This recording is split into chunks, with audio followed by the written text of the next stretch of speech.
मृत्यु का नाम आते ही शरीर में एक अलग सा ही भय होने लगता है, डर लगने लगता है ना। अगर घर में कोई बच्चा ये कहे ना कि तू मर जा, तो उसके गाल पर एक तमाचा रखा जाता है और कहा जाता है कि तुम्हें शुभ शुभ बोलना नहीं आता, तुम हमेशा ऐसी बातें करते हो। लेकिन क्या आपने सोचा है कि ये जीवन का एक अटल सत्य है? और सोचते भी हैं। सभी को पता है कि मृत्यु एक अटल सत्य है। हम सबको जाना है, कोई जल्दी जाएगा, कोई लेट से जाएगा, लेकिन जाएगा जरूर, ये सभी को मालूम है।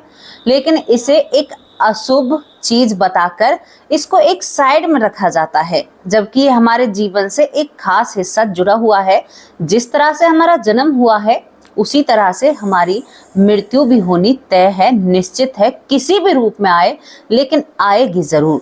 मृत्यु से भयभीत हुए लोगों के लिए आज ये चैप्टर, ये पार्ट लेकर आई हूँ और मृत्यु के बारे में कुछ कड़ी सच्चाई आप लोगों को बताना चाहती हूँ। परिवार है, हर चीज की देखो मुझसे ज्यादा किसी को समझ होगी या मुझसे ज्यादा कोई जानकार होगा, लेकिन हम कोशिश करते हैं ज्यादा से ज्यादा उन हिस्सों पर बात करने की जिनसे लोग डरते हैं, जिनसे लोग सहम जाते हैं और कहते हैं कि हमें मेरी बेटी है। मैं आपको एक चीज बताना चाहती हूँ, मेरी बेटी है, वो हर काम करती है, लेकिन वो मृत्यु से बहुत ज्यादा डरती है। कहती है कि मम्मी मुझे बहुत डर लगता है। बचपन में हम थे तो हमें भी लगता था कि कैसे प्राण निकलेंगे, और जब किसी बुजुर्ग के हमारे सामने प्राण निकलते हैं तो हमें भी लगता है कि काफी घोर कष्ट में होगा, कितनी तकलीफ हो रही होगी, ये सब कुछ भूल चुका है। लेकिन दोस्तों, ऐसा कुछ भी नहीं है। अब आप कहोगे कि क्यों, आपने क्या मरकर देखा है? क्योंकि मुझे पता है, मेरा परिवार कुछ ज्यादा ही, परिवार नहीं लेकिन परिवार से अलग जो कुछ लोग देखते हैं तो वो कमेंट करते हैं। कल भी एक भाई ने बहुत अजीब कमेंट किया, लेकिन मैंने ना ही तो उसको रिप्लाई दिया, ना ही उसके बारे में कुछ कहा।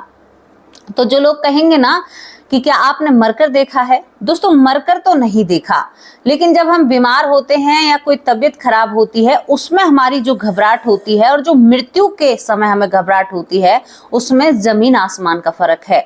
आपको 25 ऐसे संकेत बताऊंगी जो आपको महसूस कराएंगे कि हाँ, कोई इंसान मृत्यु की तरफ जा रहा है और उसकी कुछ दिनों में मृत्यु होने वाली है। हालांकि ये शब्द मैं आज दोपहर की वीडियो में बोल रही हूँ, मृत्यु ये चीज है। तो वो संकेत क्या होते हैं कि जब हमारा कोई बड़ा बुजुर्ग जिसकी उम्र हो चुकी है, जिसका ये है कि भाई अब ये दुनिया से जाएगा।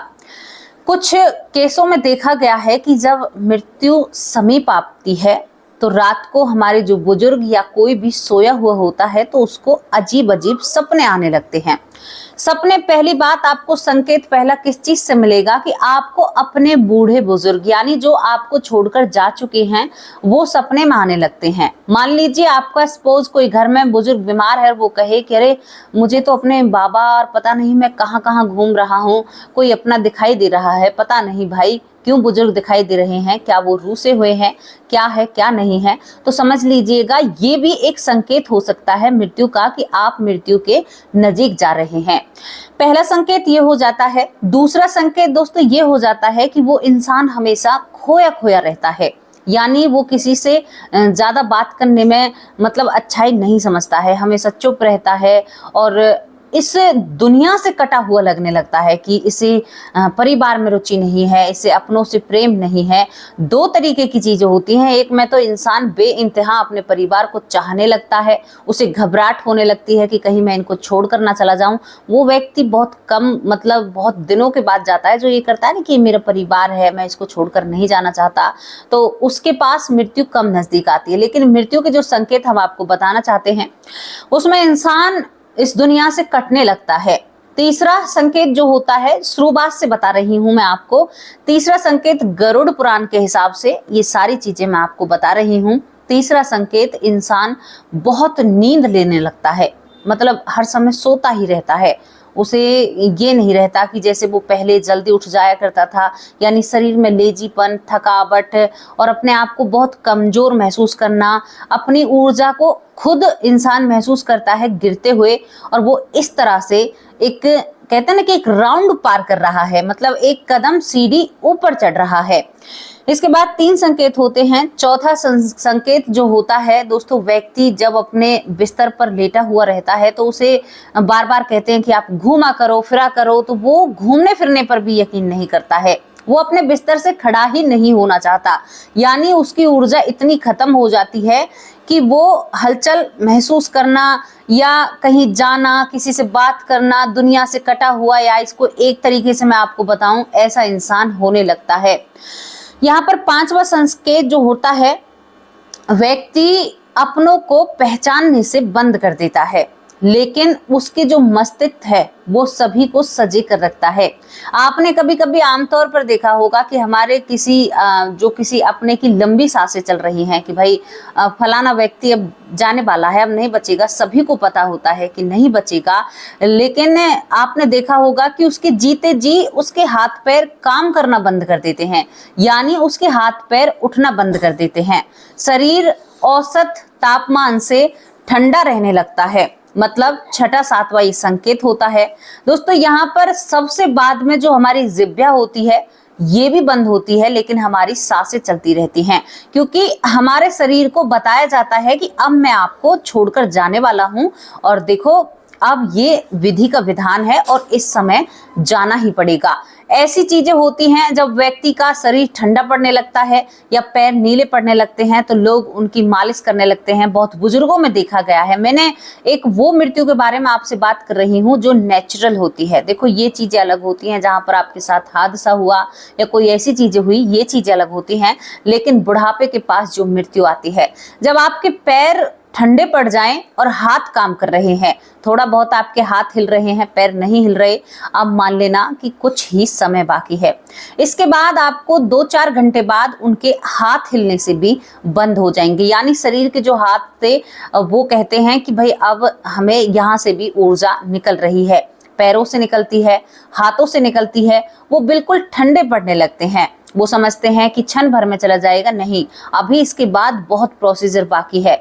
बहुत लंबी लंबी सांसें खिंचती हैं, धड़कन कभी चलती है कभी बंद होती है। यहाँ पर दोस्तों 10वां या 11वां संकेत आपको बता रही हूँ कि व्यक्ति जोर से सांस लेने लगता है, कभी उसकी सांस धीमी पड़ने लगती है। ये वो चरम होता है जहां पर आपकी जीभ बंद हो चुकी है। और हाँ, यहाँ पर एक और चीज देखी जाती है। अक्सर आपने अपने बड़े बूढ़ों को देखा है कि किसी व्यक्ति के आने पर और वो उसके थोड़ी देर बाद ही अपने प्राण त्याग देता है। ये हमारी आत्मा होती है जो उस व्यक्ति में उलझी हुई होती है। जैसे कि मैं जाने वाली हूँ और मुझे लग रहा है कि अगर एक बार और मैं उससे मिल लूं तो उसके बाद मैं शांति से जा सकूंगी। अगर वो व्यक्ति मुझे नहीं मिला और मैं उस समय चली जाती हूँ तो मेरी आत्मा शांत में नहीं रहेगी। आपने देखा होगा कि किसी व्यक्ति के आने पर या उसे बुलाने के लिए आंखों से भी जो शरीर होता है वो संकेत देता है। वो आंखों को कभी इधर उधर करता है, कभी उसकी आंखें ऊपर चढ़ जाती हैं, तो यानी वो जिह्वा जब बंद हो जाती है तो वो आंखों से कहना चाहता है कि मेरी आंखें तो चल रही हैं, लेकिन हम उन बातों को समझ नहीं पाते हैं। दोस्तों कभी कभी लगता है जब किसी के प्राण छूट रहे होते हैं तो लगता है कि ये व्यक्ति किसी और चीज को दिखाई दे रहा है। अक्सर हम कहते हैं कि इसको यमदूत दिखाई दे रहे हैं, तो सच में ही उसको ऐसी चीजें दिखाई देने लगती हैं। लगता है कि उसका जो कांटेक्ट है वो दूसरी दुनिया से जुड़ चुका है। जीते जी हम इस चीज को महसूस करते हैं।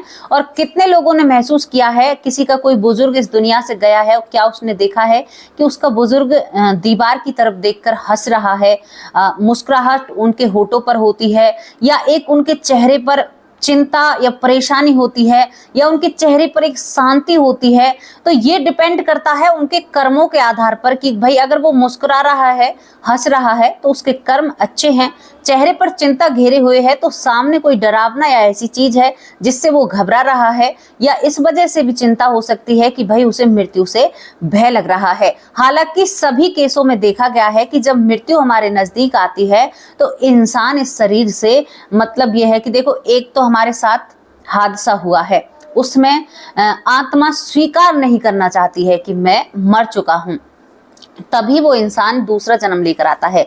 लेकिन जब हमारी मृत्यु नेचुरल होती है तो उसमें हमारी आत्मा स्वीकार करती है कि अब मुझे इस शरीर को छोड़ना होगा, क्योंकि ये शरीर अब किसी काम का नहीं रहा है। वो जीते जी महसूस करता है, वो हाथ उठाने की कोशिश करता है, हाथ नहीं उठता है, पैर उठाने की कोशिश करता है, पैर नहीं उठता है। तो इसी तरह से जब हमारी मृत्यु समय पर होती है, यानी कि बुढ़ापे में होती है, तो वो समझ जाती है आत्मा कि मुझे अब इस वस्त्र को उतारना पड़ेगा और मुझे दूसरे वस्त्र ग्रहण करने की दिशा में या उस राह में चलना होगा। इसी वजह से जब बुढ़ापे में मृत्यु होती है तो वो मृत्यु कष्टदायी नहीं होती है।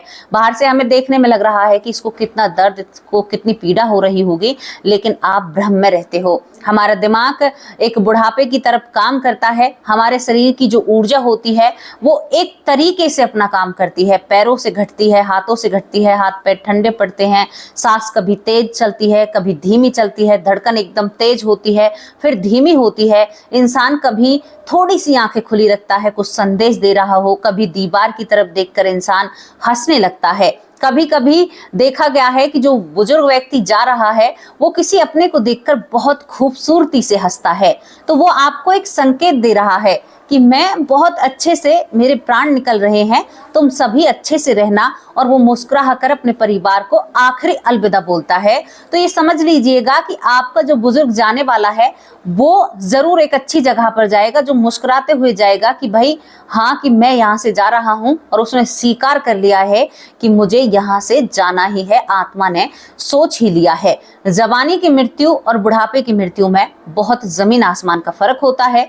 दोस्तों, यहाँ पर मृत्यु के ये कई संदेश ऐसे होते हैं। कई संदेशों में देखा गया है लोगों का मुंह खुला रह जाता है। कहते हैं कि इसके प्राण मुंह के रास्ते से निकलते हैं। अच्छा, आपको एक और जानकारी मैं देना चाहती हूँ, मुझे कमेंट बॉक्स में लिखकर जरूर भेजना। जब किसी बुजुर्ग के शरीर पर जोड़ पड़ता है या उसकी सांसें लंबी पड़ती है तो कितने लोगों को शीत जैसा महसूस होता है, यानी ठंड लगने लगती है। जरूर कमेंट बॉक्स में बताना। दोस्तों, जब आपको ठंड या गर्मी का एहसास होता है या एकदम आपको घबराहट लगती है, कहते हैं ना कि अरे प्राण निकल रहे हैं, कोई भगवान का नाम जप रहा है, लेकिन किसी किसी को ठंडक का महसूस होता है, तो उस समय आप समझ लीजिएगा कि उसकी जो एनर्जी है वो शरीर से बाहर निकलने का काम कर रही है और उसका आभास आपको हुआ है। दांत कपकपाने लगते हैं, हमें ठंड का सा महसूस होने लगता है और ऐसा लगता है कि ये सब कुछ क्या हो रहा है। तो वो आत्मा आपको संकेत दे रही है कि मैं अब अपने शरीर को छोड़ रहा हूं। यानी साइंस भी इस बात को मानता है कि जब आत्मा शरीर को छोड़ती है तो कुछ पास खड़े हुए लोगों को दिखाई नहीं देगा, लेकिन अनुभव हो जाएगा। अनुभव कैसे होगा? या तो आपको जोर से ठंड लगने लगेगी, या आपके पेट में अजीब सा एहसास होने लगेगा, या आपको ऐसा लगेगा कि मैं किधर जाऊं, क्या करूं, मैं इनके लिए कुछ करूं या कुछ लेकर आऊं। हालांकि आम भाषा में इसको हम कह सकते हैं कि ये हमारे शरीर के कुछ संकेत हैं, या हमें घबराहट हो रही है, या हमने पहले ऐसा कभी नहीं देखा है, लेकिन जो लोग कई बार ऐसा देख चुके हैं फिर भी उन्हें ठंड का या गर्मी का एहसास होता है, तो समझ लीजिए आपका अपना शरीर से निकल चुका है। वो ठंडक सी महसूस होती है ना, तो वो इसी वजह से होती है, वो आत्मा आपको महसूस कराती है। दोस्तों, ये मृत्यु के कुछ संकेत थे। त्वचा का नीला पड़ना, जब हाथ पैर ठंडे होते हैं तो हमारी त्वचा ठंडी पड़ जाती है। यहाँ पर मरने वाला बहुत तरह की चीजें महसूस करने लगता है।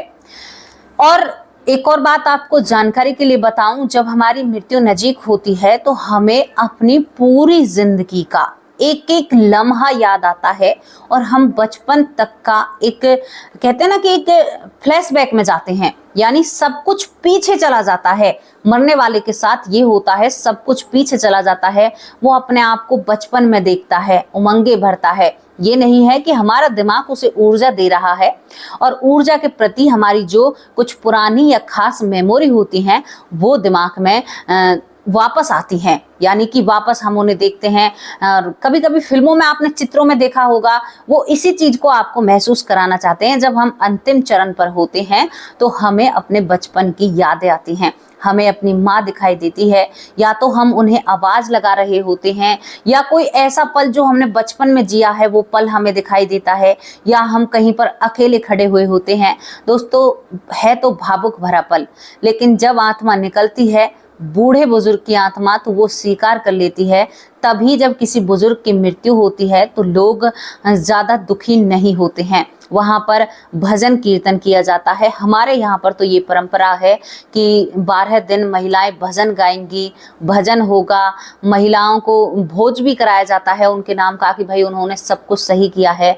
लेकिन जब मृत्यु करीब होती है और हम समझते हैं कि इनको तकलीफ हो रही है तो उनको तकलीफ नहीं होती, क्योंकि मस्तिष्क वहाँ पर संकेत देना ही बंद कर देता है कि आपको यहाँ पर तकलीफ हो रही है, यहाँ पर, ये साइंस के हिसाब से है। और आत्मा चाहती है कि मैं इस शरीर से निकलूं, लेकिन बहुत मुश्किल हो जाता है शरीर से निकलना।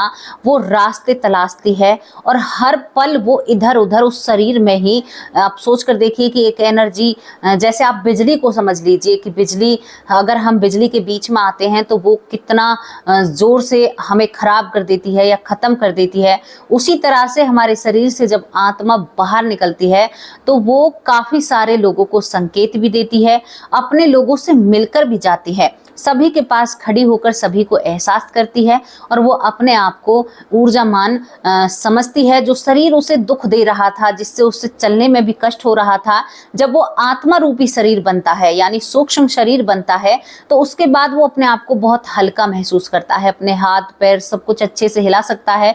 तो फिर वो उस शरीर में क्यों जाएगा, उसका विलाप क्यों करेगा। उसी तरफ दूसरी तरफ जो जवान आत्मा होती है, यानी जो जवान शरीर होता है, वो जबरदस्ती उस शरीर से जब निकाला जाता है तो वो बार बार उस शरीर को पाने की कोशिश करता है कि भाई मैं तो बहुत हट्टा खट्टा था, मेरा शरीर बहुत अच्छे से चलता है, तो मैं इसके अंदर प्रवेश क्यों नहीं करूंगा। मैंने एक धनराज की आपको कहानी बताई थी, जिनका पुनर्जन्म हुआ, जो हुडल के हैं। उन्होंने बताया था कि मैं अपनी काटी पर भी बैठ जाता हूँ। कई खास पुनर्जन्मों में मैंने कहा है आप लोगों से, जो लोग मिट्टी में दफनाते हैं ना, जवान लोगों की मृत्यु हो जाती है, या जो हमारे मुस्लिम भाई होते हैं, उन्हें अगर मिट्टी में दफनाया जाता है तो वो आत्मा थोड़ी सी भटक जाती है। क्यों भटक जाती है? क्योंकि उसको उसका अपना शरीर दिखाई देता है और वो उसी शरीर के पास बैठी हुई उसका इंतजार करती है कि मैं इसके अंदर जाऊंगी और फिर दोबारा से मैं वो जिंदगी जीऊंगी।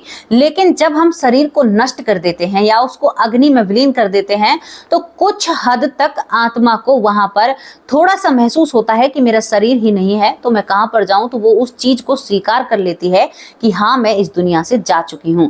तभी मरने वाले के सभी कपड़ों को या उनकी जितनी भी यादगार तौर पर चीजें होती हैं उन सभी को नष्ट किया जाता है।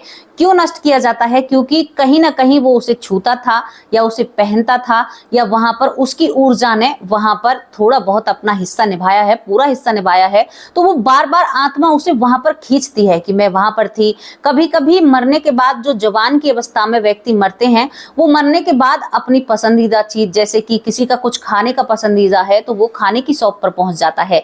ये देखा गया है और कहा गया है गरुड़ पुराण के हिसाब से। कुछ लोगों को पैसे का बहुत शौक होता है तो वो शायद अपने आसपास बहुत सारा पैसा देखता है, लेकिन यहाँ पर कुछ शर्तें होती हैं। शर्तें क्या होती हैं? कि जब आप उन चीजों के पास अपनी इच्छा से पहुंच सकते हो, क्योंकि आत्मा जो सोचेगी वहीं पर पहुंचेगी। जब इच्छा से आप वहां पर पहुंच सकते हैं तो फिर आप उनको छू नहीं सकते, अपने परिजनों से या किसी से भी बात नहीं कर सकते। तो वहां पर आपको ये पाठ पढ़ाया जाता है कि आप जीते जी भी इस चीज को नहीं चाह सकते और मरने के बाद भी आपको ये चीज नहीं मिल सकती, क्योंकि ये केवल धरती पर ही उपलब्ध है। दूसरी बात, यहाँ पर घर से सारी चीजों को क्यों निकाला जाता है? ताकि आत्मा यहाँ से छोड़कर अपने उस रास्ते को अच्छी तरह से तय कर सके जिस रास्ते पर उसको जाना है। काफी लंबा आत्मा को मरने के बाद भी सफर तय करना होता है। बुजुर्ग व्यक्ति अक्सर कम ही, बुजुर्ग व्यक्ति की आत्मा पीछे मुड़कर कम देखती है, बहुत कम। 10 या 12 दिन आपके पास रहेगी, उसके बाद वो कभी आपकी तरफ पीछे मुड़कर नहीं देखेगी, क्योंकि वो संतुष्ट होकर इस दुनिया से गई है। लेकिन जो जवान की अवस्था में जाते हैं, जवानी की अवस्था में वो भटकते हैं, वो हर उस कोने में आते हैं जहां उनकी ऊर्जा पहले भी रही थी, क्योंकि उन्हें लगता है कि कहीं से मुझे कुछ मिले और मैं दोबारा से ऐसा बनूं जैसा पहले था। बीवी बच्चों को देखती है, कभी सताने लगती है, कभी कुछ करने लगती है। दोस्तों, हालांकि इनके राज और सहज बहुत बड़े होते हैं। यहाँ पर हमारी आत्मा शरीर के 9 द्वारों से निकलने की कोशिश करती है। अब ये डिपेंड होता है कि आपने कितने अच्छे कर्म किए हैं। उन्हीं कर्मों के के हिसाब से आत्मा द्वार चुनती है। मल मूत्र के द्वार से जब आत्मा बाहर का प्रवेशन या करती है तो आप समझ लीजिएगा कि इसने कुछ अच्छे कर्म नहीं किए हैं या कुछ इन्होंने सही नहीं किया है। दोस्तों, हालांकि साइंस के हिसाब से इसको और तरीके से देखा जाता है, लेकिन गरुड़ पुराण के हिसाब से इसको ऐसे ही देखा जाता है। आंखों के जरिए भी आपके प्राण निकलते हैं, कानों के जरिए भी निकलते हैं, नाक के जरिए भी निकलते हैं, मुख के जरिए भी निकलते हैं, शीश के जरिए भी, सर के जरिए भी आपके प्राण निकलते हैं। जो हमारे ये बालों से जो हमारे शरीर में द्वार बने हैं छोटे छोटे, कभी कभी महसूस भी नहीं होता, इनके जरिए भी हमारा शरीर निकलता है। और जो हमारे शरीर पर बाल हैं और जो ये हमारे शरीर में द्वार तो 9 ही हैं, लेकिन जो बालों के जगह से हमारे वो निकलते हैं, प्राण निकलते हैं या आत्मा निकलती है, तो दोस्तों उसमें आपको तकलीफ या दुख नहीं होता। आप एक बहुत सरल तरीके से जाते हैं। लेकिन अगर आप द्वार के जरिए निकलते हैं तो कभी कभी देखते हैं कि नाक के जरिए ब्लड आ जाता है, मुंह खुला रह जाता है, आंखें हल्की नम हो जाती हैं, आंखों से आंसू आ जाते हैं, कानों से भी पानी जैसा कुछ बहने लगता है। तो ये सब कुछ हो जाता है। आत्मा खड़े खड़े अपने शरीर को देखती है कि वो शरीर अब सलने भी लगेगा अगर उसे कोई नहीं देखेगा। जो लोग दफनाते हैं वहां पर आत्मा रोज रोती है आकर उस अपने शरीर को गलता हुआ, सड़ता हुआ। हालांकि अब इन तरीके में देखा जाए तो भाई अंतिम संस्कार में आत्मा ज्यादा प्रसन्न रहेगी, क्योंकि एक बार में ही सब कुछ हो जाता है। वहां पर उसे जितने दिन में शरीर गलेगा, हड्डियों तक का इंतजार करती है और शायद कई सालों तक वहां पर बैठी रहती है अपने शरीर का इंतजार करते हुए। तो दोस्तों, जितना मुझे सही लगा और जितना मेरी समझ में आया मैंने उतना आप लोगों को बताया। मैंने आपको वो जानकारी भी दी कि भाई मृत्यु आती जरूर है, लेकिन उसके पहले से संकेत होते हैं। अगर आपके घर का बुजुर्ग ज्यादा सो रहा है, दुनिया से कटने लगा है, लोगों की बातों में उसको आनंद नहीं आता है, लोगों से बात करना उसको अच्छा नहीं लगता है, हमेशा उसे शांति चाहिए, अगर घर में बच्चे शोर कर रहे हैं तो इससे भी उसको परेशानी हो रही है, या वो खाना बिल्कुल छोड़ देता है, क्योंकि हमारी आत्मा कहती है कि अगर ये खाना नहीं छोड़ेगा तो मैं इस शरीर से कैसे निकलूंगी, क्योंकि वो निकलने के लिए बिल्कुल तैयार होती है। तो आपके बुजुर्ग जब इस दुनिया से जाते हैं तो कुछ लोग बहुत ही ज्यादा बढ़ चढ़ कर कि मुझे तो यहाँ पर दिखाई दिए, ये कुछ हुआ, ऐसा कुछ भी नहीं होता है। जिंदगी बहुत बेहतर और बहुत अच्छे से चलती है। अब दोस्तों, मैं आप लोगों से विदा लेती हूँ। शाम के वक्त मिलूंगी एक सच्ची और अच्छी स्टोरी के साथ। और हमेशा कभी भी मृत्यु से भय नहीं होना चाहिए। मृत्यु हमारे जीवन का एक अटल सत्य है। नमस्कार, जय हिंद, जय भारत। अब शाम को मिलेंगे एक सच्ची और अच्छी स्टोरी के साथ। तब तक